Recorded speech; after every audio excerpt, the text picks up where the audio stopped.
When should we consider IVF?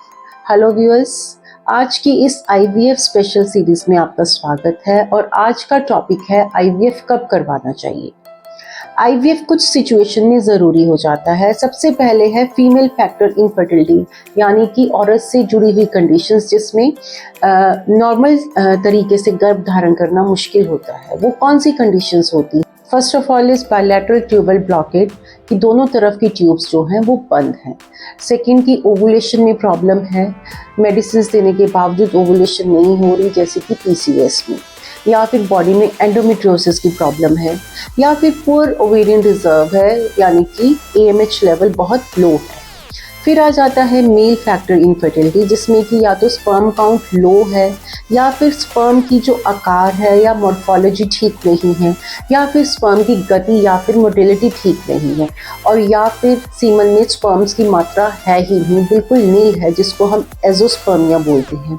उस condition में भी IVF एक ओनली रिजॉर्ट रह जाता है। थर्ड इज अनएक्सप्लेन्ड इनफर्टिलिटी, जिसमें कि कोई भी कारण नहीं मिलता, फिर भी प्रेगनेंसी नहीं हो रही है नेचुरल तरीके से। कपल काफ़ी टाइम से कोशिश कर रहे हैं कंसीव करने की, और अगर 1 से 2 साल हो गए हों तब IVF एक अच्छी ऑप्शन हो सकता है उन कपल्स के लिए। अगर आप IVF ट्रीटमेंट ले रहे हो, ओवुलेशन इंडक्शन, IUI या फिर दवाइयों से ट्रीटमेंट ले रहे हो, पर आपको सक्सेस नहीं मिली, तो भी नेक्स्ट स्टेप IVF हो सकता है। अगर फीमेल पेशेंट की एज 35 ईयर्स से ज़्यादा है और 6 मंथ से ट्राई कर रहे हैं प्रेगनेंसी के लिए, प्रेगनेंसी नहीं हो रही, तो भी उनको IVF के लिए जाना चाहिए। फैमिली में कोई डिजीज़ चल रहा है तो उस डिजीज़ को बच्चे में आने से रोकने के लिए प्री इम्प्लांटेशन जेनेटिक टेस्टिंग होती है, जो कि IVF से ही की जा सकती है।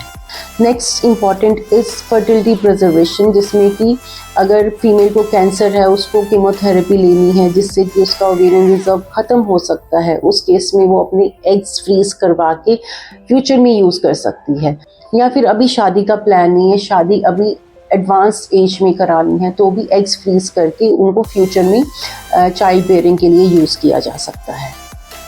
सेम सेक्स कपल्स और सिंगल पेरेंट्स में भी एग डोनर एग या डोनर स्पर्म से IVF से प्रेगनेंसी अचीव कर सकते हैं। तो ये तो मोटा मोटा थी कि क्या कंडीशंस थी जिनमें IVF ज़रूरी हो जाता है।